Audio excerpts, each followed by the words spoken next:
बंद कराई यही सानी विज्ञप्ति कौन से समस्त बंद को ठीक कर पाइला लोकों जनहितकारी कार्यक्रम भाई आपको लगुच ये भितर जेतोटी लोक आसुचंती सेही माने ही केवल लाभवान हेबे आपणकर निजर मत कौन रही साधारण जनता बुझिला भली हेतिवा दरकार सरकार तो केबे मना करना बिल्डर्स को जे आपण पार्ट प्लॉट बिक्री करि परियो नै तो लेआउट अप्रूवल गोटे चासी केमिति करिवो से क्राइटेरिया अनुसार बिक्री करियार असुविधा कोठी रो असुविधा रोची जेतोळे हमर एटा गोटिए कटक भुवनेश्वर जी पार्ट प्लॉट रजिस्ट्रेशन हुए कोरापुट की मालकानगिरी की अन्य सहर में हुए नहीं सरकार 1962 मसीह शेष सेटलमेंट होता आज पर्यंत हो ना परिवर्तन हो पारिबनी ई सब ऑलरेडी परिवर्तन हो जाए सरल आपण भाबुचंती कि एतरे 500 वर्ग मीटर जो अच्छे ताकू टिके आउ टिके बढ़ाई देले ठीक है कौन पुराना नियम रे कौन असुविधा थिला विद्यापुर तो बहुत सर्वक्षमा योजना ये सब बाहरी आसुचे तो बाहरी आसु तामाने आपण कहउछन जे सरकार परोक्ष भाव रे कहउछन तमे आगे भूल कर संशोधन आमे किछि पैसा नै कि कर दो जहाँ डिफिकल्टीज थिला आमे एठी ताकू आउरी सरल करिछु गोटे जमी जदी थरे बिक्री हला पुनराय बिक्री ही परिबनी गति अनुसार नीति अनुसार कोन रास्ता कमे एक्जाक्टली जदि जदि रास्ताटा चौड़ा होता ताल जी चौड़ा करिछि तापे कौन रिलैक्सेशन अच्छी गोटे विस्तीर्ण पड़िया भितर से जो 500 वर्ग मीटर गोटे हीरा जो जाकि से 500 वर्ग मीटर जमी मालिक पाखे पहुँचब सी से 5 टंका जिनस को 50 टंका कह ये किणा बाध्य सरकार भुवनेश्वर कौन प्रकार विकास उन्नति जो उद्देश्य गृहोपयोगी जमी कहीं कौट जोगाउछन्ती रियल एस्टेट व्यवसाय मुख्य उपादान होछि प्रथम होला जमी जेतबेले जमी ही नथिबो ताले घर बा कोठु हबो स्टेट रे जो माने बड़ बड़ रियल एस्टेट संस्था अछन्ती से संस्था माने एठी के आसीबो केमिति आसीबे। नमस्कार दर्शक बंधु मु सरोज महांती गत 9 तारिख रे सरकार पक्षर एक विज्ञप्ति जारी होती पार्ट प्लॉट रजिस्ट्रेशन बा किणा बिका अवश्य ताहा वर्तमान लागू होई नाही जदि आईनगत समस्या किछि न आसे ताहा भी खूब शीघ्र लागू हो किंतु सेही विज्ञप्ति को नहीं सबुठी चली चर्चा और तर्जमा किए कहूँ ये सरकारी विज्ञप्ति बहुत कठिन तो आउ कहा मतरे सरल वास्तव रे ए जमी रे बा जमी किणा बिकारे यह केते सहज और सापेक्ष हम ता उपरे अनेक प्रश्न भी उठुछि एक्सपर्ट को मत है यह हूँ साधारण लोकों गोटे भल नीति नियम खास करी जो माने पूर्व पार्ट प्लॉट किणी आउ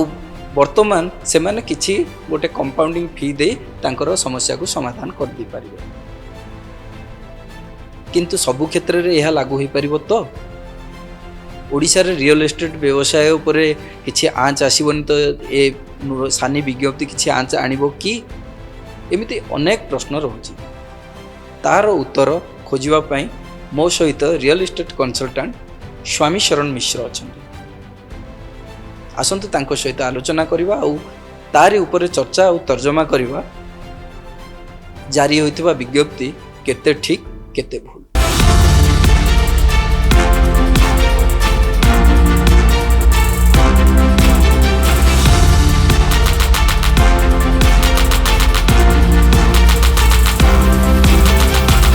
मिश्र बाबू आम दिनांक कार्यक्रम को स्वागत करुछि मोर गोटे प्रथम प्रश्न आपन को रहिबो 9 तारिख रे गृह और नगर उन्नयन विभाग पक्षर गोटे विज्ञप्ति जारी है से विज्ञप्ति रे जहाँ दर्शा जाइछि एवं जेति की पॉइंट सब कुहा जाइछि सेथिरे आपण कोन भाबुछन्ते एवं आपण को मन रे कोन प्रश्न जे सेटा वास्तव रे कहा उद्देश्य रे बाहरिछि कहा स्वार्थ रे बाहरिछि ना एटा वास्तव लोकंको जनहितकारी कार्यक्रम भले आपन लागुछि जे सेटा किछि गोटे सहाय्य करिवो। पार्ट प्लॉट उद्देश्य रे जो विज्ञप्ति प्रकाश पाइछि मो मतरे ए विज्ञप्ति पार्ट प्लॉट रो आवश्यकता सहर रे थाए ग्राम्य एरिया रे न थाए किंतु पार्ट प्लॉट्र ये जो विज्ञप्ति प्रकाश पाई यहाँ कौन सी सहरी मध्यवित्त श्रेणीर लोक मैंने जो मैंने प्लॉट किणती गृहोपयोगी जमीटे किणापी जो मानकर मन भर गोटे स्वप्न थाए से उद्देश्य को साधन करूनी जदि करुच्ची टोटाल पार्ट प्लॉट बा जमी किणा बिका जी होची जदि 100% धरा जाए 1% लोक तादे लाभवान हेबे जदि हेबे कहीं ना क्षुद्र चाषी बा गोटे साधारण लोक जार बहुत छोट गोटे प्लॉट अच्छी से गोटे नियम रखिंट 500 स्क्वायर मीटर रु कम तेणु 500 स्क्वायर मीटर रु कम ये भितर जेतोटी लोक आसुच्चंती सेही माने ही केवल लाभवान हेबे जेतबेले आमर यहाँ गोटे कटक भुवनेश्वर में जी पार्ट प्लॉट रजिस्ट्रेशन हुए कोरापुट कि मालकानगिरी कि अन्य सहर में हुए नहीं तेणु केमिति यहाँ समस्त लोकाभिमुखी नियम बोली केमिति कहबी या द्वारा तो साधारण जनता केबे भी कौन सी भाव में उपकृत होना। अच्छा बर्तमान मोर गोटे प्रश्न रहा ये जो सानी विज्ञप्ति बाहरी आपणकर निजर मत कौन रही जदि आपण सेमती गोटे विज्ञप्ति बाहर करवा बेले जो आलोचना हो सरकारी स्तर में निश्चित गोटे कमिटी आलोचना करते जब आप से कमिटी था ताले आपणकर कौन मतामत से रही था विज्ञप्ति को केमिति करथिले ठीक बोली सब्यस्त होता सरलीकरण यार हो पाता। पार्ट प्लॉट रजिस्ट्रेशन जो विज्ञप्ति ताहा सबू साधारण जनता बुझिला भली होइथिबा दरकार। साधारण चाषी पे जो नियम करा जाउची कोन साधारण चाषी ए वर्तमान बाहर थिबा नियमटा कौन बुझीपारुची याद अनेक गुड़िए डिपार्टमेंटर इनवॉल्वमेंट रोचे से समस्त डिपार्टमेंट विषय चाषी अवगत तो रेरा आईन बाबद आमर एठिकार साधारण लोक ठीक भाव अवगत तो गोटे चाषी जितेबाला गोटे प्लॉट बिकियापी जीव आमर वर्तमान सरकार कहले जे चाषीर जो आवश्यकता पड़ो कौन कहार देह खराब हो झील बाहागर हो से सी किणव ताहले कौन सेटा 500 वर्ग मीटर भितर होइथिबा दरकार आ 500 वर्ग मीटर भितर होइथिबा जो चाष जमी गाँव रे तार मूल्य बा केते आ जदि सी घर बाड़ी जमी बिक्री कला ताको लेआउट अप्रूवाल करिया पे पड़ो सी जीव कोउठी की केतेटा डिपार्टमेंट जीव लेआउट करिवो रेरा करिवो ए सब नियम विषय ताको कहिवो किए कौन सी प्रकार स्पष्टीकरण नहीं ए नियमर कौन सी ट्रांसपेरेंसी नहीं ए नियम रे ये जो नीति नियम जब पार्ट प्लॉट बंद हो गोटे बंद करने पछर तो गोटे मत उद्देश्य थे आपड़ भावुं कि जब पार्ट प्लॉटा बंद कराइला कौन पे बंद कराइला पार्ट प्लॉट रजिस्ट्रेशन में जहाँ भी इरेगुलारिटीज थिला जो भी बंद होता यही सानी विज्ञप्ति कौन से समस्त बंद को ठीक कर पाइला ना ना मोर प्रश्न होची जे एटा को जेतले बंद करागला किछि तो गोटे चिंताधारा ता पछरे तो किछि गोटे चिंताधारा थिबो ना नहीं पार्ट प्लॉट रजिस्ट्रेशन टा बंद करा जिवो कौन पे बंद करागला एतरे इरेगुलारिटीज माने किए से किए पार्ट प्लॉट रजिस्ट्रेशन अनेक जगह रे रास्ता को नहीं समस्या उपजुथिला सेथि पे पार्ट प्लॉट रजिस्ट्रेशन बंद थिला किंतु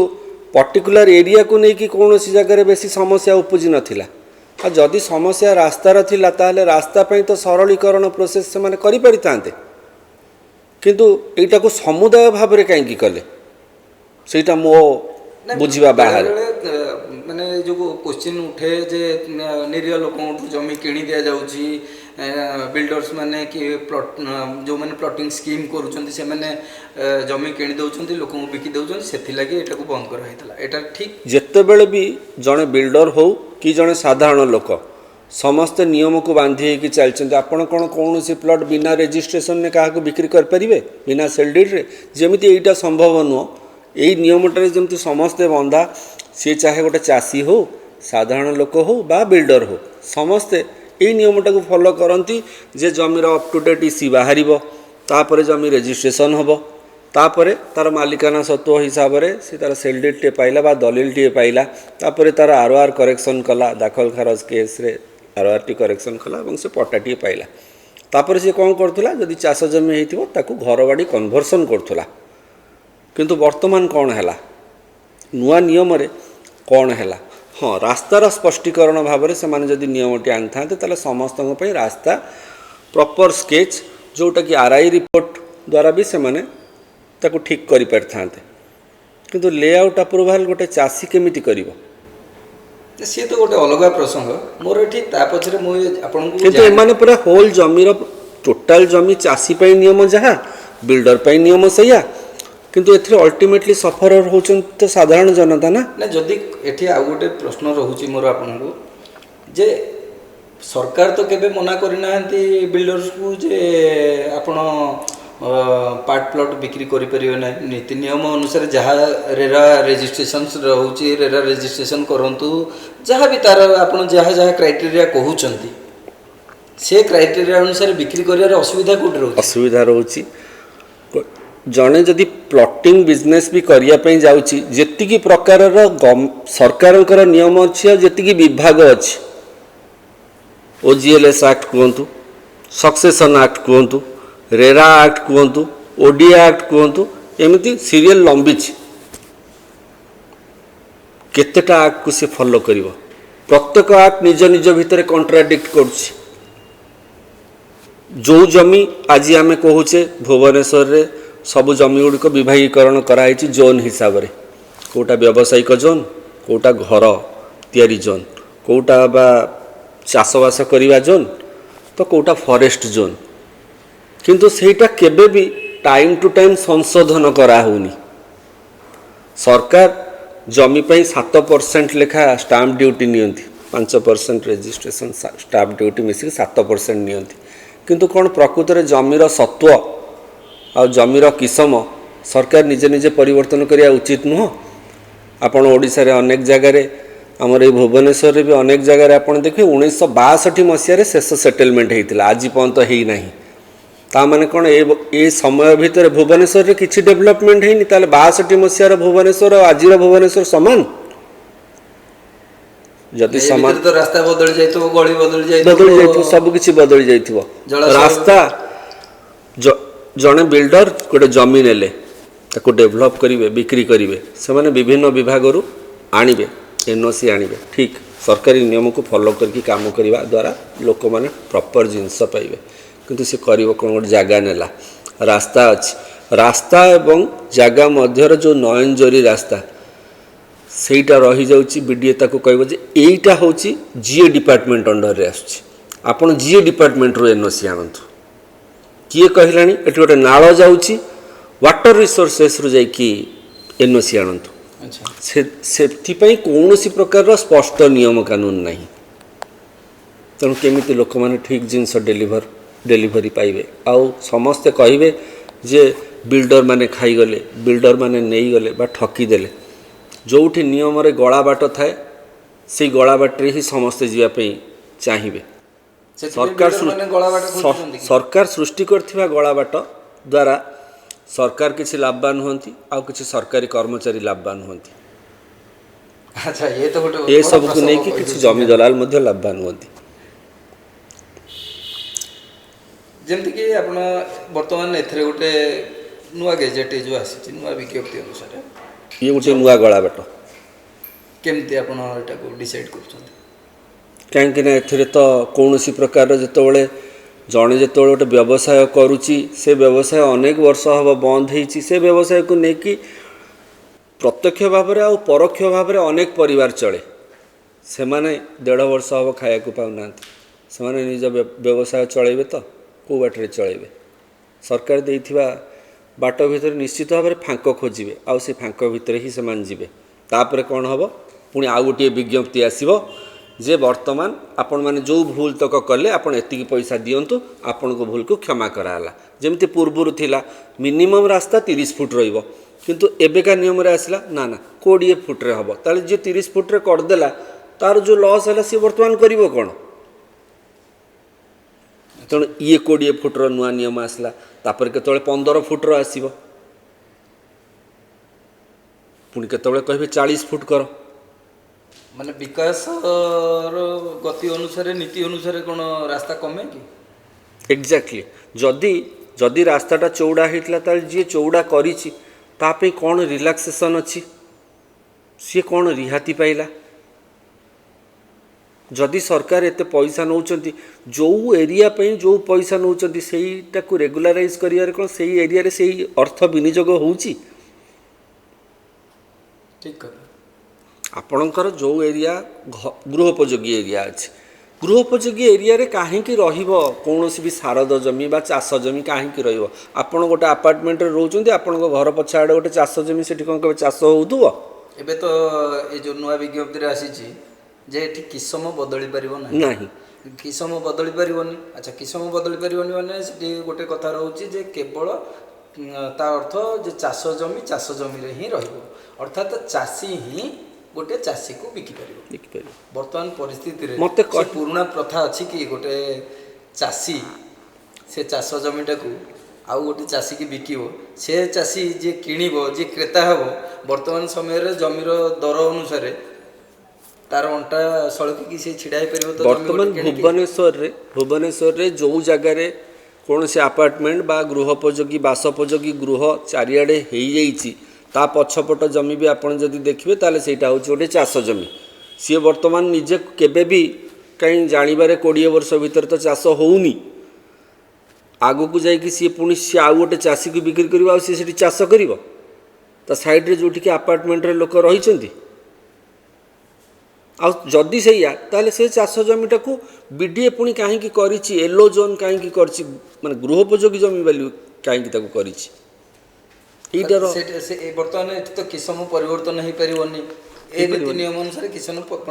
किसम ऑलरेडी परिवर्तन हो जाइए बीडीए ता हिसाब रे गोटे परिवर्तन कर देछि जे एठी समस्त घर कर परिबे एबेका विज्ञप्ति कहूछि जे तमे ताको परिवर्तन कर परिबोनी तो एठी तो पुणी थरे गोटे आपण पुणी गोटे कॉन्ट्राडिक्शन आसिला गोटे नियम आ गोटे नियम को बाड़ हो ठिया है तेणु ए साधारण लोक मान कहतु कि बिल्डर बा रियल इस्टेट मालिक मान कहतु क्या कौन प्रकार स्पष्टीकरण नहीं मु तो निजे भी एक कथार कन्फ्यूज जे सरकार निजे भी बाबद स्पष्ट कि नहीं मुझे जाने ना मिश्र बाबू मु गोटे बड़ प्रश्न को आसवि से प्रश्न हूँ जमी गोटे क्रेता गोटे विक्रेता मध्य जड़े किंतु एठी आपणकर नीति नियम अनुसार आम एमती भी गणिले अनेक आक्ट गोटे जमी बहुत जमी बिक्री खाली जमी नु गोटे जमी बिक्री आ जड़े किणवा अनेक प्रकार एक्ट रही एमती गणिदेले 10-12टा भी पेटरू बाहरी आस तो से भाया स्थिति रे ए गुडा को कोन गोटे सेंटर रे जेंती सिंगल विंडो सिस्टम रे एटा कोन संभव हाँ संभव कहीं नुहे जदि सरकार समस्त डिपार्टमेंट बसी गोटे प्रकार सिद्धांत उपनीत हेबे आउ सेटा को गोटे सिंगल विंडो सिस्टम करा जिवो रेजिस्ट्रेशन पूर्व आमको अनेक दस्तावेज दवाई पड़े गोटे जमी केबे केबे कहा कहा द्वारा किणा बिका होती फ्लो चार्टा आम इसी द्वारा पाउचे जमीर लैंड रेंट रिसीप्ट ठीक भाव में दिया ना नहीं खजना दिया कि नहीं से खजनार रिपोर्ट जांच हुए क्रेता एवं विक्रेता आधार कार्ड मध्य जांच हुए ताहले अन्य जिनस कहीं जांच न हो पार जदि सेटा से माने करिवे एते सब गैजेट नोटिफिकेशन एते कठिन शब्दावली जोटा कि साधारण लोकर बुझिबा परिसर बाहर आवश्यकता नहीं गोटे जगह को लोक गला मुझको केमिति आज्ञा बिक्री कर परिबे पचारला आ से तार उत्तर पाइला और बिक्री भी कला किंतु सेतिपई आगे मते लेआउट अप्रूवल ये से तो अभ्यस्त ही नुह मु बिल्डर कथा कहूनी बा कौन सी डेभलपर कथा कहूनी साधारण लोक कथा कहूँ कौन साधारण लोक जनकर गोटे जमी अच्छी आज तार आवश्यकता पड़ला से खंडे जमी बिक्री कला ता पुअर पाठ पढ़ा हुए तो बिक्री कला काली सकाळ हुए तो तार स्त्री देह खराब से खंडे बिक्री करिवो सी हुए तो जहाँ को बिक्री करिवो सी गोटे घरटीए करिवो सेठी किंतु आपण पाखर तो से प्रोविजन नाही सी अपेक्षा करेंगे आपंकर आउ गोटे गैजेट नोटिफिकेशन को केबे मते पुणी मु करिथिबा भूल पई किछि टंका देबी आ मो भूलटा ठीक हबो तो एमितिया भूल तो बहुत सर्वक्षमा योजना ये सब बाहरी आसुची तो बाहरी आसु ता माने आपण कहउछन जे सरकार परोक्ष भाव रे कहउछन तमे आगे भूल कर संशोधन आमे किछि पैसा नै कि कर दो ମାନେ ବର୍ତ୍ତମାନ ଏଇ ଯୋଉ ବର୍ତ୍ତମାନ ବିଜ୍ଞପ୍ତି ବାହାରିଛି ସେ ଆପଣଙ୍କର ବିଜ୍ଞପ୍ତିରେ ସର୍ବକ୍ଷମା ଯୋଜନା କ'ଣ? ମାନେ ଆପଣ ଯାହା ବି ଭୁଲ କରିଛନ୍ତି ଆମେ ସବୁକୁ କ୍ଷମା କରିଦଉଛୁ। କେମିତି କ୍ଷମା କରୁଛୁ? ନା ଏତିକି ପଇସା ଦେଲେ, ମାନେ ଆମକୁ ପଇସା ଦିଅ, ତମର ସମସ୍ତ ଭୁଲ ମାଫ। ତାହେଲେ ଏଥିରେ ଯେମିତି କୁହାଯାଇଛି କି ତାହେଲେ କମ୍ପାଉଣ୍ଡିଂ ଫି ତାହେଲେ ଟିପି ସ୍କିମ୍ କ'ଣ ଦରକାର, ଟାଉନ୍ ପ୍ଲାନିଂ କାହିଁକି ଅଛି, ବିଡ଼ିଏ କାହିଁକି ଅଛି, ଏମାନଙ୍କର ଏସବୁ ନିୟମାବଳୀ ବି କାହିଁକି ଅଛି? ଯଦି କିଛି ନିୟମକୁ ନେଇକି ଆମ ସହର ତିଆରି ହେଉଛି, ଯଦି କିଛି ନିୟମକୁ ନେଇକି ଆମ ସହର ଚାଲୁଛି, ସେ ନିୟମାବଳୀକୁ ମୁଁ ଭାଙ୍ଗିବି ଆଉ ପରେ ପଇସା ଦେଇକି ତାକୁ ସେ ଭୁଲକୁ ସଂଶୋଧନ କରିବି, ତାହେଲେ ତ ସହରର କେବେ ବି ଉନ୍ନତିକରଣ ହୋଇପାରିବନି। ମାନେ ଏ ସରକାର ଏଇଟା କ'ଣ ଜାଣି ଶୁଣିକି କରୁଛନ୍ତି ନା ବର୍ତ୍ତମାନ ବାହାରିଥିବା ବିଜ୍ଞପ୍ତିରେ ସେମିତିଆ କ'ଣ ଗୋଟେ ଯୋଡ଼େ ଭୁଲ କହିଲେ? ଆପଣ ବର୍ତ୍ତମାନ ଜିନିଷ ହେଉଛି, ଆଗରୁ ଗୋଟେ ଲୋକ ଗୋଟେ ଜମି କିଣୁଥିଲା, ସେ ଜମିକୁ ଘରବାଡ଼ି କରିବା ପାଇଁ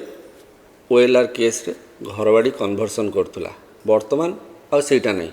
ଯଦି ମୁଁ ଚାଷ ଜମି କିଣିଲି ସେଇଟା ଆଉ ଘରବାଡ଼ି ହୋଇପାରିବନି,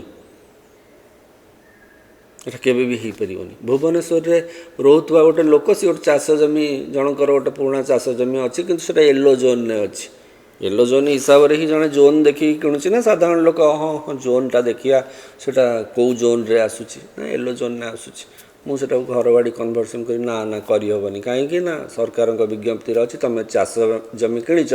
ତାହେଲେ ତାକୁ ତୁମେ ଘରବାଡ଼ି କରିପାରିବନି। ଏ ନିୟମ କାହା ଚାଷ କରିବ ଚାଷ କରିବା ପାଇଁ ସେ କିଣିବ ଏତେ ଟଙ୍କା ଦେଇକି ଜମି? ପ୍ରତ୍ୟେକ ଲୋକର ଓଡ଼ିଶାରେ ଆଜ୍ଞା ଗୋଟେ ସ୍ୱପ୍ନ ଥାଏ, ଭୁବନେଶ୍ୱରର ମୋର ଗୋଟେ ଘର ହଉ। ଭୁବନେଶ୍ୱରରେ ବିଭିନ୍ନ ଲୋକ ବିଭିନ୍ନ କାରଣ ପାଇଁ ଅଛନ୍ତି, କିଏ ପିଲାଙ୍କ ପାଠପଢ଼ା ପାଇଁ, କିଏ କାହାର ସ୍ୱାସ୍ଥ୍ୟ ଜନିତ ହସ୍ପିଟାଲ ଜନିତ କାମ ପାଇଁ, ତ କିଏ କେଉଁଥିପାଇଁ। ସମସ୍ତଙ୍କର ଗୋଟେ ସ୍ୱପ୍ନ ଥାଏ, କିନ୍ତୁ ସେ ସ୍ୱପ୍ନକୁ କେମିତି ସେମାନେ ସାକାର କରିବେ? ତେଣୁ ଏ ନିୟମ କାହା ପାଇଁ? ଯେତେକ ପାର୍ଟ ପ୍ଲଟ୍ ରେଜିଷ୍ଟ୍ରେସନ୍ ହେଉଛି ସାରା ଓଡ଼ିଶାରେ, ତା ଭିତରୁ କେତେଜଣ ଗ୍ରାମାଞ୍ଚଳରେ କେତେ ବା ପାର୍ଟ ପ୍ଲଟ୍ ରେଜିଷ୍ଟ୍ରେସନ୍ ହୁଏ? ଆଉ ଯଦି ବିଲ ହିଁ ବିକ୍ରି କରିବାର ଅଛି, ବିଲର ବା ରେଟ୍ କେତେ, ସେ କାହିଁକି ଫୁଲ୍ ପ୍ଲଟ୍ ବିକ୍ରି କରିବନି? ବିଲର ଫୁଲ୍ ପ୍ଲଟ୍ ବିକ୍ରି କାହିଁକି କରିବନି? ସେ କାହିଁକି ତାକୁ ପାର୍ଟ କରିକି ବିକ୍ରି କରିବ? ଗୋଟେ ପରିବାରରେ ଯଦି 4 ଜଣ ଅଛନ୍ତି, ତାଙ୍କ କୋ ସେୟାରରେ 250 ଡିସମିଲ୍ ପଡ଼ିଲା, ତାହେଲେ ବି ହେଇପାରିବନି। ତାଙ୍କର ତାମାନେ ତା ବାପାର 1 ଏକର ଜମି ଅଛି ଆଉ ତାର 3ଟା ଝିଅ 1 ପୁଅ, ଏଇଟା କ'ଣ ତାଙ୍କର ଅପରାଧ? ସେ ସ୍ଥଳରେ କେମିତି କ'ଣ କରାଯିବ? କିଛି ନିୟମ ସେଥିପାଇଁ ସ୍ପଷ୍ଟୀକରଣ ନାହିଁ। ମୁଁ କ'ଣ ଆପଣଙ୍କୁ କହିଲି, ଏ ନିୟମର କିଛି ସ୍ପଷ୍ଟୀକରଣ ନାହିଁ, କିଛି ସରଳୀକରଣ। ଆପଣ ଭାବୁଛନ୍ତି କି ଏଥିରେ ଏଇଟା 500 ବର୍ଗ ମିଟର ଯେଉଁ ଅଛି ତାକୁ ଟିକେ ଆଉ ଟିକେ ବଢ଼େଇ ଦେଲେ ଠିକ୍ ହେଇଯିବ? କାହିଁକି, କ'ଣ ପୁରୁଣା ନିୟମରେ କ'ଣ ଅସୁବିଧା ଥିଲା? ପୁରୁଣା ଘରବାଡ଼ି ନିୟମରେ କ'ଣ ଅସୁବିଧା ଥିଲା? କାହିଁକି ତାକୁ ପରିବର୍ତ୍ତନ କରାହେଲା? କେବଳ ଏଇଥିପାଇଁ ପରିବର୍ତ୍ତନ କରାହେଲା ଯେ ଯେତିକି ପଇସା ଦିଆଯାଉଥିଲା, ବର୍ତ୍ତମାନ କ'ଣ ନା ଜମିରେ ଆଗେ ଆମେ 10% ଅଫ୍ ଦ ବେଞ୍ଚମାର୍କ ଭ୍ୟାଲୁଏସନ୍ ଦେବୁ, ସେଟା ଘରବାଡ଼ି ହେବ, ତାପରେ ଆମେ BDA ଯିବୁ, BDAରେ କିଛି ପଇସା ଜମା କରିବୁ, ତାପରେ ରେରା ଯିବୁ, ସେଠୁ ଗୋଟେ ଆପ୍ରୁଭାଲ୍ ନେବୁ, ଇଏ ସବୁ ପରେ ଟାଉନ୍ ପ୍ଲାନିଂ, ଇଏ 5ଟା ଡିପାର୍ଟମେଣ୍ଟ ବୁଲି ସାରିବା ପରେ ଯେଉଁ ଇଏ ଆସିବ, ଘରବାଡ଼ିର ଅଲଗା ବେଞ୍ଚମାର୍କ ଭ୍ୟାଲୁଏସନ୍ ବର୍ଦ୍ଧିତ ମୂଲ୍ୟରେ ଗୋଟେ ଲୋକ ସେଇ ଜମିକୁ କିଣିବ। ଯେଉଁ ଜମିକୁ ଆଜି ଜଣେ 10 ଟଙ୍କା ଦେଇ କିଣିଥିଲା, ସେଇ ଜମିଟାକୁ ବର୍ତ୍ତମାନ ନିୟମ ହିସାବରେ ସେ 15 ଟଙ୍କା କି 20 ଟଙ୍କା ଦେଇକି କିଣିବ। ମାନେ ଆମର ବର୍ତ୍ତମାନ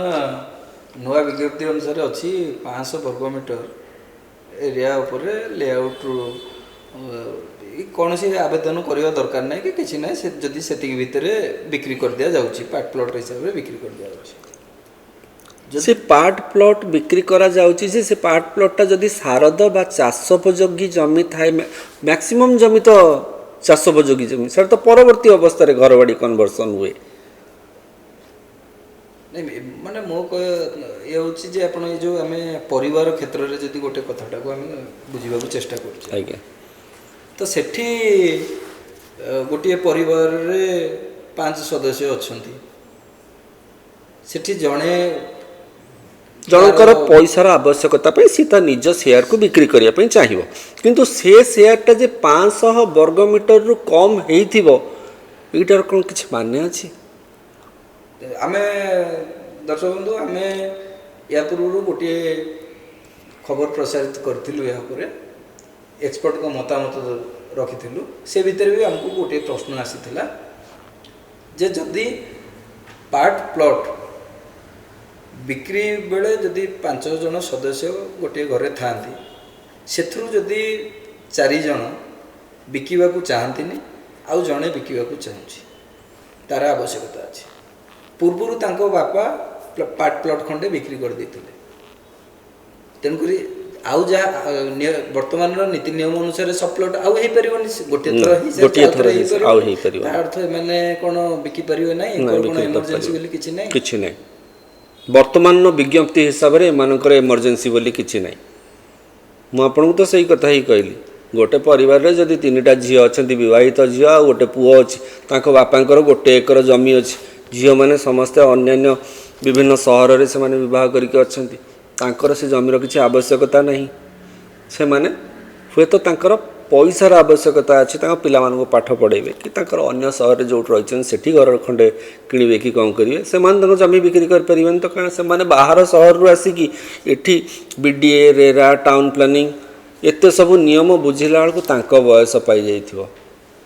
से बिक्री कर जो विज्ञप्ति एबे जो विज्ञप्ति आसीची आमे तो ता ऊपर आलोचना बहुत किछि करूचे किंतु ए विज्ञप्ति आसीबा पूर्व पार्ट प्लॉट ए विज्ञप्ति वर्तमान सुधा तो लागू है नहीं हुए तो आईनगत समस्या जदि आसीबो काली सकाळ को एटा भी ब्रेक हे पारे लागू बिल्कुल संपूर्ण न होई पारे किंतु सेटे आउ गोटे प्रश्न भी अच्छी जे या पूर्व पार्ट प्लॉट बंद थिला ए समय भितर आपणकर मन थिबो जे अनेक पार्ट प्लॉट बेआईन भाव पंजीकृत हो जाइए जोटा को नुआ सरकार आसिले मोहन सरकार आसिले से भूल को सब धरिले धरला पर सरकार एक्शन नेले गंडा 2 गंडा ऑफिसर को सस्पेंड कले बदली भी करदे किंतु पंजीकृत जमी गुड़ तो खारज हेलानी से परिस्थिति आपण कौन करेंगे आ जो मैंने किणी से तो लुजर हेबे आज आपण हिसाब से मोहन सरकार आसिले या पूर्व नवीन सरकार थिले सरकार थिले साधारण लोक सरकार पाखरे रेजिस्ट्रेशन करछि आ प्रॉपर स्टाम्प ड्यूटी देकी करिछि सरकार से माने जो प्लॉट भी जी किणिचंती ताकू भी जदि घर बाड़ी कन्वर्सन पई आज 10% बा 5% नेबे ता माने कोन सरकार विज्ञप्ति हिसाब से जो जो मानकटू जो जो पैसा सी कलेक्शन करेंगे सेटा कौन से मानकर से एरिया रो उन्नतिकरण पे खर्च करेंगे सी तो परवर्ती कथा किंतु ये जो कंपाउंडिंग फी से दाखल कर माने कहउचंती दाखल कर देले आपनकर जहाँ भूल भटका है सेटा माने तार तो सेटा बर्तमान अशुद्ध अछि से जमीटा शुद्ध होई जिवो मु तो आपन से कथा कहली आगे भूल करवा आ से भूल संशोधन पे गोटे नुआ गैजेट नोटिफिकेशन आ सरकार पॉकेट को किसी अधिका पैसा तापरे सब जिनस आपण भूल सब क्षमा कहीं गोटे नीतिटा को बंद करने को हेले कौन प्रपोजल लोकाभिमुखी नियम आनिया को पड़ो कहीं ना नियमटा सब बेले law is for the people of the people and by the people लोक मान ही नियम हुए से लोकाभिमुखी नियम हवा पड़े किंतु सरकार एमती बारंबार विज्ञप्ति पर विज्ञप्ति गैजेट नोटिफिकेशन ये सब बाहर करिया परिवर्ते प्रॉपरली जिनस को तर्जमा करी सबू डिपार्टमेंट को एका थरे नहीं कि गोटे सिंगल विंडो सिस्टम आ नियम को सरलीकृत करिया दरकार सरकार तो कहते यहाँ तो आम आगुरी जहाँ डिफिकल्टीज थिला आम एठी ताकू आहुरी सरल करिछु पुणी या ऊपर कौन एथिरे तो किछि सरलीकृत हेई नाही कहीं जो सब प्लॉट रेजिस्ट्रेशन ही हो पारनी सब प्लॉट कन्वर्सन ही हो पारनी गोटे जमी जदि थरे बिक्री है पुनराय बिक्री ही हो पारनी ताहले सरल नियम है केमिति आपण जो बर्तमान मत कहते जे कंपाउंडिंग फी एति देले सरकार सेठी तांको नारे जमी पंजीकृत कर दे सपोज गोटे एरिया आम उदाहरण स्वरूप गोटे एरिया को नवा जोटी के 25 जन कि 30 जन जमी मालिक प्लॉटिंग स्कीम रे किणी देथिले भूल क्रमे किणी देथिले से कौन सी बिल्डर रूट हो कि प्लॉटर रूट हो तांको से किणी थिले सेटा पंजीकृत हो पार नथिला एठी नुआ नियम आधार रे से माने टंका तांकर कंपाउंडिंग फी दे जहाँ नीति नियम रही ताकू मानी से माने करि देबे से 25 जन भीतर जदि 5 जन करेंगे आउ 20 जन करेंगे ताहले से 5 जन को सरकार कौन सुविधा जोगेबे ସେ କେମିତି ଯୋଗେଇ କେମିତି ଯୋଗାଇ ପାରିବେ ତାଙ୍କ ଏରିଆ ସେମାନେ ଯଦି ଜଣେ ଭଲ ଜନତା ଆସିବ ଯେ ମୁଁ ବର୍ତ୍ତମାନ ସରକାରଙ୍କର ଏ ଗ୍ୟାଜେଟ୍ ନୋଟିଫିକେସନ୍ ହିସାବରେ ସବୁ ଜିନିଷକୁ ମୁଁ ରେଗୁଲାରାଇଜ୍ କରିବି ତା ପାଇଁ କ'ଣ ସେମିତି କୌଣସି ପ୍ରବନ୍ଧ ଅଛି ଏ ନିୟମରେ କିଛି ବି ପ୍ରବନ୍ଧ ନାହିଁ ସେ ଲୋକର କୌଣସି ପ୍ରକାରର ସୁବିଧା ନାହିଁ ସରକାର କ'ଣ ତାକୁ ଘର ବା ଡ୍ରେନ୍ ବା ଆଲୋକ ସାଜସଜ୍ଜା ଏସବୁର ସୁବିଧା ଦେବେ ଯେଉଁଥିପାଇଁ ସରକାର ପ୍ରତିଶ୍ରୁତିବଦ୍ଧ କେବେ ବି ଦେଇପାରିବେ ନାହିଁ କାହିଁକି ନିୟମରେ ଏମିତି କୌଣସି ପ୍ରକାର ପ୍ରଣିଧାନ ହିଁ ନାହିଁ କାହିଁକି ନା ସରକାରୀ ସେମାନେ କେଉଁଠି ବି କହିନାହାନ୍ତି ଯେ ଯେଉଁ ରେଗୁଲାରାଇଜ୍ ହେବ ବା ଯେଉଁ କମ୍ପାଉଣ୍ଡିଂ ଫି ସେମାନେ ନେବେ ସେମାନେ ସେଟା କେଉଁଠି ଖର୍ଚ୍ଚ କରିବେ କୌଣସି ଭାବରେ କୌଣସି ସ୍ପଷ୍ଟୀକରଣ ନାହିଁ ତତ୍ସମ୍ବନ୍ଧୀୟ କାରଣ ଏଠି ତ ତାହେଲେ ତା ଅର୍ଥ ତ ବିଲ୍ଡର ମାନେ ଆଗ ଗୋଟିଏ କ୍ରେତା ଯିଏ ଜମି ବିକ୍ରେତା ଯିଏ ତାଠୁ ଆଗ ଜଣେ ବିଲ୍ଡର କିଣିଲେ ସେ ଜାଗାକୁ ଟିକେ ଡେଭଲପ୍ କଲେ ତାପରେ ବିକିଦେଲେ ସିଏ ତାଙ୍କର ଲାଭାଂଶ ରଖିଲେ ସରକାରଙ୍କୁ ତାଙ୍କର ଫି ମଧ୍ୟ ସେତେବେଳର ତତ୍କାଳୀନ ଯାହା ଫି ପଡ଼ିଲା ସେ ଫି ଯେତିକି ଏ ପ୍ରକାରର ରେଜିଷ୍ଟ୍ରେସନ ଚାର୍ଜେସ୍ ଯାହା ଚାର୍ଜେସ୍ ଅଛି ସବୁତକ ଦେଲେ ସମସ୍ତେ ସବୁ କିଛି ପାଇଲେ ଦେଇ ସଭା ଶେଷରେ ଥକିଲା ସାଧାରଣ ଜନତା ଜମି କିଣିଛନ୍ତି ଯିଏ ଜମି କିଣିଛି ତାକୁ ହିଁ ଲାଗିବ ଯେ ମୁଁ ଗୋଟେ ଅପରାଧ କରିଛି କାହିଁକି ନା ସିଏ ତା ଆର୍ଥିକ ସ୍ଥିତିକୁ ନେଇକି ଜମି କିଣିଲା ଏଠି ଆପଣଙ୍କର 5 ବର୍ଷରେ ସରକାର ବଦଳୁଛନ୍ତି ସରକାର ସହିତ ନିୟମ ବି ବଦଳି ଯାଉଛି ସରକାର ବଦଳିବା ସହିତ ସରକାରୀ ନିୟମ ମଧ୍ୟ ବଦଳି ଯାଉଛି କିନ୍ତୁ ସେଥିରେ ସାଧାରଣ ଲୋକର ଆର୍ଥିକ କ୍ଷମତା କିନ୍ତୁ ବଦଳୁ ନାହିଁ କେଉଁଠି ବି ସିଏ ପୁଣି ନୂଆ ନିୟମକୁ ନେଇକି ଅନେକ ପ୍ରକାର ଆଶା ଆଶଙ୍କାରେ ରହିବ ଶେଷକୁ ନିଜ ଜୀବନର ଯେଉଁ ଏକମାତ୍ର ସ୍ୱପ୍ନ ଥିବ ଯେ ମୋର ଗୋଟିଏ ଘରଟିଏ ହଉ ମୁଁ ଟିକେ ଭଲରେ ରହେ ସେଇଟା କେବେ ବି ପୂରଣ ହୋଇପାରିବନି କାହିଁକିନା ସବୁବେଳେ ସରକାର ପରିବର୍ତ୍ତନ ହେଉଥିବେ ପ୍ରତ୍ୟେକ 5 ବର୍ଷରେ ସରକାର ପରିବର୍ତ୍ତନ ହେଉଥିବେ ଆଉ ସିଏ ପୂର୍ବତନ ସରକାରଙ୍କୁ ଦୋଷ ଦେଉଥିବେ କାହିଁକି ନା ଯେତେବେଳେ 20 ଫୁଟ ରାସ୍ତାରେ ଲୋକମାନେ ପ୍ଲଟ୍ କିଣିଥିଲେ ସରକାର ପରିବର୍ତ୍ତନ ହେଲେ କହିଲେ 30 ଫୁଟ ରାସ୍ତାରେ ତେଣୁ ସେମାନେ ସେତେବେଳେ ସାଧାରଣ ଜନତା ଭୁଲ ହେଇଗଲା ଆଜି ଯେଉଁମାନେ 30 ଫୁଟ ରାସ୍ତାରେ କିଣିଥିଲେ ଏବେ ପୁଣି ସରକାର କହିଲେଣି 20 ଫୁଟ ସେଠି ବି ସେମାନେ ଭୁଲ ହେଇଯାଉଛନ୍ତି ମାନେ ଜନତା ସବୁବେଳେ ଭୁଲ ହିଁ ହେଇ ଚାଲିଛି କିନ୍ତୁ ଜନତା ହେଉଛି ସବୁଠାରୁ ଇନୋସେଣ୍ଟ ସିଏ ସବୁବେଳେ କହୁଛି ଯେ ଭାଇ ବିଲ୍ଡରକୁ କେବେ ସିଏ କହୁନି ଯେ ତୁମେ ନିୟମ ଖିଲାପ କରିକି ମୋତେ ଜମି ଖଣ୍ଡେ ଦିଅ ଭାଇ ତୁମର ଯାହା ଯେମିତି ମୋତେ କୁହ ଯେ କେତେ ପଇସା ମୁଁ ଦେବି କେଉଁଠିକି ଯିବି ରେଜିଷ୍ଟ୍ରେସନ୍ କରିବି ମୋର ଫଟୋ ଉଠିବ ସାଇନ୍ କରିବି ମୋ ଦସ୍ତାବେଜ ଠିକ୍ ହେଇଥିବା ଦରକାର ମୋର କିଛି ଲିଟିଗେସନ୍ ଦରକାର ନାହିଁ ସେ ଲିଟିଗେସନ୍ ଦରକାର ନାହିଁ ବୋଲି ତ ଜଣେ ଡେଭଲପର ବା ଜଣେ ବିଲ୍ଡର ବା ଗୋଟେ ଲୋକ ଉପରେ ବିଶ୍ୱାସ କରିକି ଯାଉଛି ସେ ବିଲ୍ଡର ବି ସରକାରଙ୍କ ନିୟମ ଉପରେ ବିଶ୍ୱାସ କରିକି ଚାଲିଛି କିନ୍ତୁ ସରକାର ତ 5 ବର୍ଷରେ ଚେଞ୍ଜ ହେଇଯାଉଛନ୍ତି ସରକାର ଚେଞ୍ଜ ହେବା ସହିତ ବିଜ୍ଞପ୍ତି ନିୟମ ସବୁକିଛି ଚେଞ୍ଜ ବର୍ତ୍ତମାନ ନୂଆ ବିଜ୍ଞପ୍ତି ମୁତାବକ 500 ବର୍ଗ ମିଟର ଜମି ବିକା କିଣା ହେଇପାରିବ କିମ୍ବା ପଞ୍ଜୀକୃତ ହେବ ପରବର୍ତ୍ତୀ ସମୟରେ ଆସିବ କିନ୍ତୁ ଏଠି ଗୋଟିଏ ବଡ଼ ପ୍ରଶ୍ନ ହେଉଛି ଯେ ଯେମିତି ଗୋଟେ ବିସ୍ତୀର୍ଣ୍ଣ ପଡ଼ିଆ ଭିତରେ ସେ ଯେଉଁ 500 ବର୍ଗ ମିଟରଟା ଗୋଟେ ହୀରା ତାର ଜମି ମୂଲ୍ୟ ବୋଧହୁଏ ବଢ଼ିଯିବ ଯେତେବେଳେ କୁଆଡ଼େ କିଛି ଆଭେଲେବିଲିଟି ନଥିବ ଜମି ଯେତେବେଳେ କାହା ପାଖରେ ନାହିଁ ରେଜିଷ୍ଟ୍ରେସନ୍ ହେଇପାରିବନି କନଭର୍ସନ୍ ହେଇପାରିବନି ତେଣୁ 500 ବର୍ଗ ମିଟର ପରିମିତ ଗୋଟେ ଅଞ୍ଚଳ ଯେଉଁ ଲୋକର ବହୁତ ହିଁ ଆବଶ୍ୟକତା ଥିବ ସିଏ ସେତେବେଳେ କ'ଣ କରିବ ସିଏ ଯେତେବେଳେ ଯାଇକି ସେ 500 ବର୍ଗ ମିଟର ଜମି ମାଲିକ ପାଖରେ ପହଞ୍ଚିବ ସିଏ ସେତେବେଳେ 5 ଟଙ୍କା ଜିନିଷକୁ 50 ଟଙ୍କା କହିବ ଆଉ ଇଏ କିଣିବା ପାଇଁ ମଧ୍ୟ ବାଧ୍ୟ ତେଣୁ ଆମେ ଏ ପ୍ରକାରର ଗୋଟେ ସିଷ୍ଟମ୍କୁ ନୂଆ ଭାବରେ ତିଆରି କଲେନି ତ ଗୋଟେ ନୂଆ ଚୋର ସୃଷ୍ଟି କରିନାହାନ୍ତି ତ ନୂଆ ଦଲାଲ ସୃଷ୍ଟି କରିନାହାନ୍ତି ତ ଆମେ ୟା ପୂର୍ବରୁ ସମସ୍ତେ ସବୁବେଳେ କହି ଆସିଛନ୍ତି ଯେ ରିଏଲ୍ ଇଷ୍ଟେଟ୍ ଏଜେଣ୍ଟ ମାନେ ଖାଇଗଲେ ସେଇମାନେ ନେଇଗଲେ ସେମାନେ ଲୁଟି ନେଲେ ସାରା ଭୁବନେଶ୍ୱରକୁ ବିକ୍ରି କରିଦେଲେ କିନ୍ତୁ ଏଥିରେ ଆମେ ଛୋଟ ରିଏଲ୍ ଇଷ୍ଟେଟ୍ ଦଲାଲ ବା ଛୋଟ ବେପାରୀ ବା ଛୋଟ ବ୍ୟବସାୟୀ ତିଆରି କଲେନି ତ ଯେଉଁମାନେ ସେମାନଙ୍କ ଅପେକ୍ଷା ସେମାନେ ତ ଡେଭଲପ୍ କରୁଥିଲେ ବିକ୍ରି କରୁଥିଲେ ଇଏ ଡେଭଲପ୍ ନ କରିକି ବି ଯେହେତୁ ମୋ ପାଖରେ 500 ବର୍ଗ ମିଟର ଜମି ଅଛି ତୁମ ପାଖରେ ଆଉ କିଛି ବିକ୍ରିର ଅପସନ୍ ନାହିଁ ସିଏ ବ୍ଲାକମେଲ୍ କରିକି ଲୋକମାନଙ୍କଠୁ ଅଧିକା ପଇସା ନେଇଯିବନି ତ ଏ ପ୍ରକାରର ଦଲାଲିର ଗୋଟେ ନୂଆ ମାର୍କେଟ ତିଆରି ହେଇଯିବନି ତ ତାର ତ ଆପଣ ଆଶଙ୍କା କରୁଛନ୍ତି ଯେ ଆଉ ତାକୁ କ'ଣ ରୋକିବା ପାଇଁ ସରକାରଙ୍କ ପାଖରେ ଆଉ କିଛି ବାଟ ଅଛି ନା 250 ବର୍ଗ ମିଟରକୁ ଆସିବେ ତାପରେ 100 ଏମିତି କରିବେ नियमटा कौन यही प्रकार हवा दरकार प्रत्येक जिनस प्रत्येक सहर में विभिन्न प्रकार नियम अच्छे रियल इस्टेट व्यवसायी मानक आम अनेक प्रकार दोष दे पारिबा किंतु आज दैत्यनगरी भुवनेश्वर जहाँ कि सरकार केतेटा बा प्रोजेक्ट अच्छी गोटे आईआरसी विलेज प्रोजेक्ट होता बीजेपी नगर शहीद नगर कलिंग नगर तापर आ प्रोजेक्ट कहीं तापर तो जहाँ कि डेभलप हो रियल इस्टेट कंपनीज पे डेभलप होती ମାନେ ଆପଣଙ୍କର ସିଧାସଳଖ ଆରୋପ ହେଉଛି ଯେ ସରକାର ଭୁବନେଶ୍ୱରର କୌଣସି ପ୍ରକାରର ବିକାଶ ଉନ୍ନତି ଯେଉଁ ଉଦ୍ଦେଶ୍ୟରେ ଯାହା ଗେଜେଟ୍ କରୁଛନ୍ତି ସେଗୁଡ଼ାକ ଗୃହୋପଯୋଗୀ ଜମି କାହିଁ କେଉଁଠି ଯୋଗାଉଛନ୍ତି କେଉଁ ଜମି ଯୋଗାଉଛନ୍ତି ଯେଉଁ ଜମି କଳିଙ୍ଗ ନଗର ବା ଆଇଆରସି ଭିଲେଜ ବା ଶହୀଦ ନଗର ଯେଉଁମାନେ ଇରେଗୁଲାର ହେଇଯାଇଥିଲେ ପ୍ଲଟ୍ କ୍ୟାନସଲ୍ ହେଇଯାଇଥିଲା ତାକୁ ଆଣିକି 10 ଗୁଣା ରେଟ୍ରେ ବିକ୍ରି କରୁଛନ୍ତି କିନ୍ତୁ ନୂଆ ପ୍ଲଟିଂ ସ୍କିମ୍ ତ ସରକାରଙ୍କର ନାହିଁ जदि तुम सबको बंद करुच बंद कर किसी कथा नहीं तुम्हें नुआ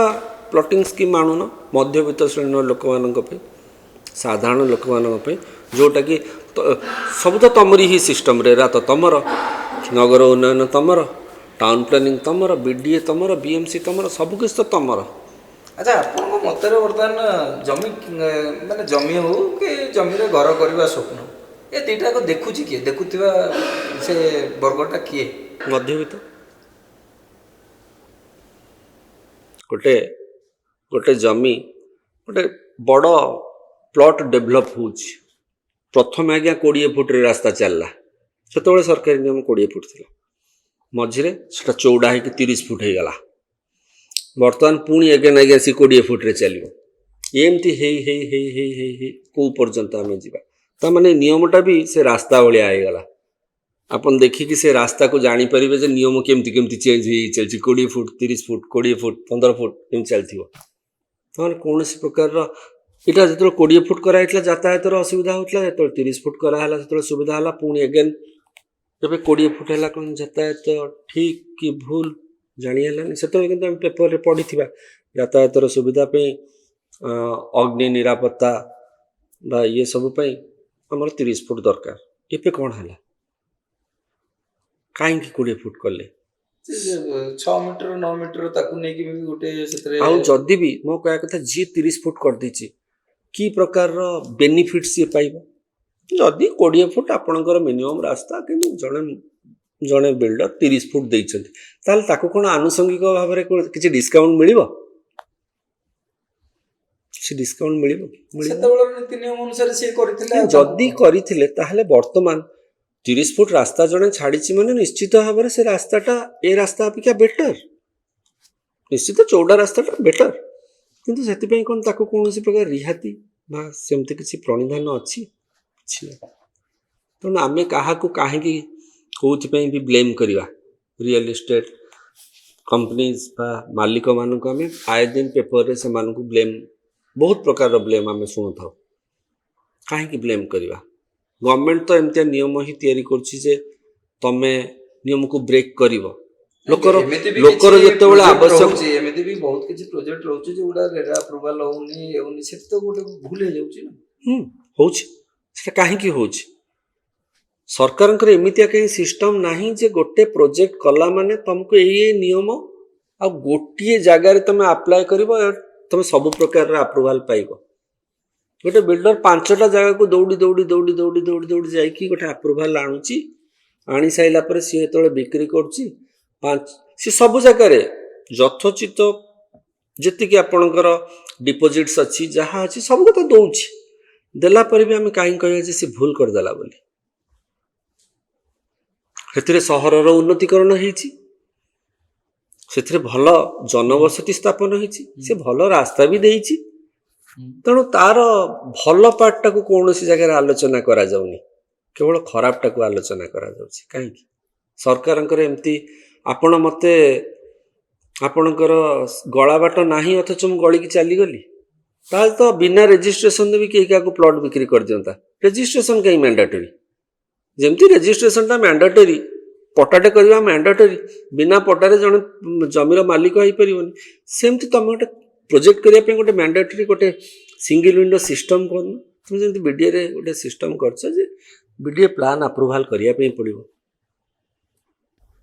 ଆପଣଙ୍କ ମତରେ ବର୍ତ୍ତମାନ ଆଚ୍ଛା ଯଦି କୋଶ୍ଚିନ୍ ଏଇଟା ବି ଉଠୁଛି ଯେ ଏଇଟା ଆମର ଯେହେତୁ ଆପଣ ଗୋଟେ ବାହାର ରାଜ୍ୟ କଥାକୁ ଗଲେ ମୁଁ ଟିକେ ଆପଣଙ୍କୁ ଆଉ ଗୋଟେ ଆମେ ଟିକେ ରାଜ୍ୟ ବାହାର ଉପରେ ଆଲୋଚନା କରିବା। ଆମର ବର୍ତ୍ତମାନ ଏଠି ଯାହା ଜମି କିଣା ବିକା ଏସବୁ ସିଷ୍ଟମ ପାଇଁ ଯାହା ନୀତି ନିୟମ ରହିଛି ଅଲଗା ବାହାରେ ଆପଣ ଯୋଉ ସିଙ୍ଗଲ ୱିଣ୍ଡୋ ସିଷ୍ଟମ କଥା କହୁଛନ୍ତି ଅନେକ ଅଲଗା ଷ୍ଟେଟ୍ରେ କେଉଁ ଅଛି, ରାଜ୍ୟରେ ଅଛି? ଅନ୍ୟ ଷ୍ଟେଟ୍ରେ ଅଛି। ଅନ୍ୟ ଷ୍ଟେଟ୍ରେ ଇଭେନ୍ ସରକାରୀ ଜମି ଯେତକ ରହିଛି ତାକୁ ବି ରିଅଲ ଇଷ୍ଟେଟ୍ ମାଲିକମାନଙ୍କର ଗଭର୍ଣ୍ଣମେଣ୍ଟ ପ୍ରାଇଭେଟ ପାର୍ଟନରସିପ୍ରେ ମଧ୍ୟ ପ୍ରୋଜେକ୍ଟ ହେଉଛି। ସେ ପ୍ରୋଜେକ୍ଟରୁ ସରକାରଙ୍କର ବି ଅଂଶଧନ ରହୁଛି। ସେଠି ଅନେକ ସରକାରୀ ଅଫିସ୍ ମଧ୍ୟ ହେଉଛି, ଯେଉଁଟାକି ସରକାର ତାଙ୍କର ଜମି ଦେଲେ ଆଉ ସେଠି ବଡ଼ ଅଫିସ୍ ସ୍ପେସ୍ ପାଇଲେ। କିଛି କିଛି ଜାଗାରେ ସରକାରୀ ସ୍ପେସ୍ ବି ରେଣ୍ଟରେ ବି ଲଗା ହେଇଛି, ସରକାର ସେଥିରୁ ମଧ୍ୟ ଲାଭବାନ ହୁଅନ୍ତି। ମହାରାଷ୍ଟ୍ରରେ ଅଛି, ଆନ୍ଧ୍ରପ୍ରଦେଶରେ ମଧ୍ୟ ଅଛି, ବାହାର ଷ୍ଟେଟ୍ରେ ଅଛି, କିନ୍ତୁ ଆମର ସେମିତି କିଛି ନାହିଁ। ବାହାର ଷ୍ଟେଟ୍ରେ ସରକାରଙ୍କର ବି ବହୁତ ସାରା ପ୍ରୋଜେକ୍ଟ ଅଛି। ଦିଲ୍ଲୀରେ ଅଛି, ସରକାରଙ୍କର ବହୁତ ପ୍ରୋଜେକ୍ଟ ଅଛି। ସେମିତି ପ୍ରୋଜେକ୍ଟ କାହିଁ? 1.5 ବର୍ଷ ହେଲାଣି ବା 2 ବର୍ଷ ହେଲାଣି ପାର୍ଟ ପ୍ଲଟ୍ ରେଜିଷ୍ଟ୍ରେସନ୍ ବନ୍ଦ ହେଇଥିଲା। ଇତିମଧ୍ୟରେ ତ ସରକାର ଚାହିଁଥିଲେ, ସରକାର ତ ସମସ୍ତ ଜମିର ମାଲିକ, ସିଏ ତ ଚାହିଁଥିଲେ ଗୋଟେ ଭଲ ସ୍କିମ୍ ଲଞ୍ଚ କରିପାରିଥାନ୍ତେ ଯଦ୍ୱାରା କି ଲୋକମାନେ କିଣିପାରିଥାନ୍ତେ। ସରକାର ତ ଠକ ନୁହଁ। ସରକାର ତ ନିଶ୍ଚିତ ଭାବରେ ଜେନ୍ୟୁନ୍ ଲୋକଙ୍କର ତ ସବୁଠାରୁ ବଡ଼ ଆଶା ଭରସାର କେନ୍ଦ୍ର ହେଉଛନ୍ତି ସରକାର ନିଜେ। ସରକାର କଲେନି, ଲୋକମାନଙ୍କୁ କୌଣସି ପ୍ରକାର ସଲ୍ୟୁସନ୍ ବି ଦେଲେନି, ଅଥଚ ତାଙ୍କ କିଣା ବିକା ଉପରେ ଗୋଟେ ରୋକ୍ ବି ଲଗେଇଦେଲେ। ପ୍ରତ୍ୟକ୍ଷ ଏବଂ ପରୋକ୍ଷ ଭାବରେ ଆପଣ କହିପାରନ୍ତି ଯେ ରିଏଲ୍ ଇଷ୍ଟେଟ୍ର ଏ ବିଜନେସ୍କୁ ବନ୍ଦ କରିବା।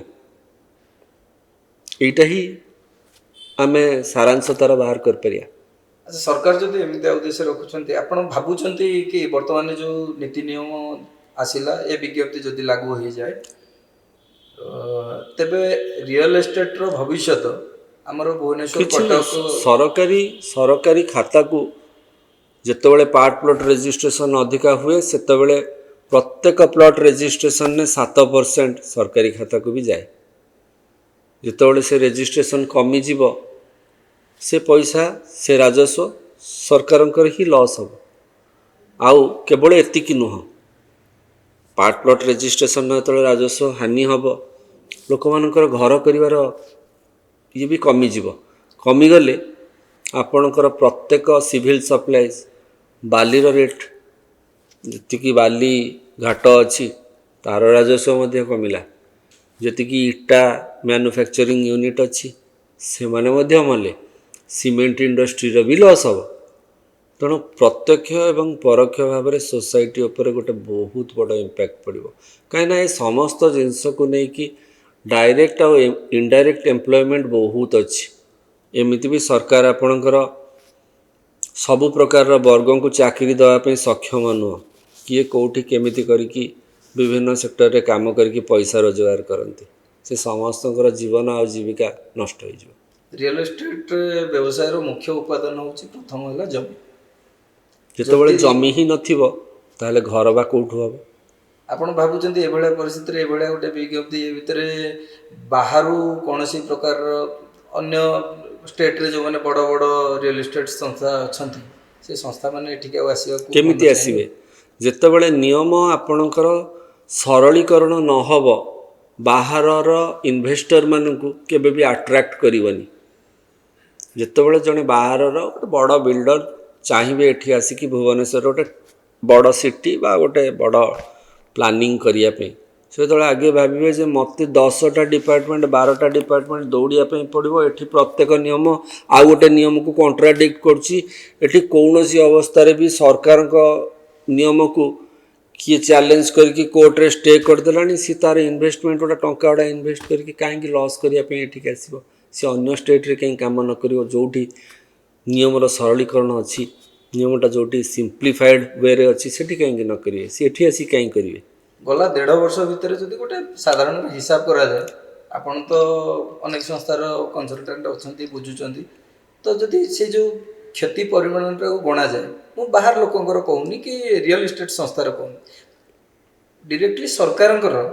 କେତେ କ୍ଷତି ହେଇଥିବ ବୋଲି କୋଟି କୋଟି ଟଙ୍କାର କ୍ଷତି ହେଇଥିବ। କାହିଁକିନା ପ୍ରତ୍ୟେକ ଦିନ ଭୁବନେଶ୍ୱର ସବ୍ ରେଜିଷ୍ଟ୍ରାର खंडगिरी सब रेजिस्टर अनेक जमी रेजिस्ट्रेशन हुए किछि नहेले प्रत्येक दिन 100 ରୁ 150 जमी रेजिस्ट्रेशन होउथबो से सबू आपण गोटे दिन रे जदि 100 बा 150 जमी रेजिस्ट्रेशन हुए वीक रे 5 दिन जदि धरिकी चलती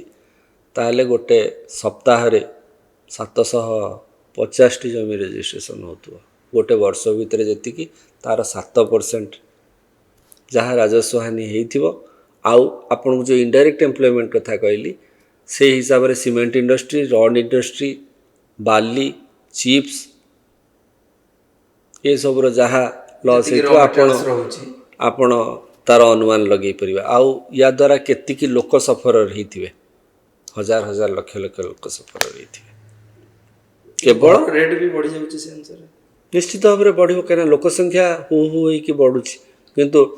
सरकारंकर ए प्रकार पार्ट प्लॉट रजिस्ट्रेशन बंद घर बाड़ी कन्वर्सन ने जो प्रकार नियम ए सब को नहीं कि लोक मैंने घर कर पारना कि डिमांड मार्केट रे बहुत अच्छी सप्लाय नहीं तेणु घर भड़ा तो बढ़ ठीक अच्छे दर्शक बंधु आम तो मिश्र ठार शुणुले अनेक प्रश्न से उत्तर देते बोध हुए आपंकर किछिटा समाधान मिलथिबो आउ जदि कोनोसी मनरे कोनोसी प्रकार प्रश्न उठुची किंबा किंचित आशा रहउची जे सरकार आउ कोन बदलैबा दरकार तांको विज्ञप्ति रे आउ किछि प्रोविजन आनिबा दरकार जदि एमिति किछि भाबुचंती आपण सीधा हमको कमेंट बॉक्स रे लिखि जणाइबे पुन थरे आमे एक्सपर्ट को मत एवं मिश्र बाबू बड़ी अनेक कंसल्टेंसी रो मत मध्ये आमे नबो रहिली नमस्कार।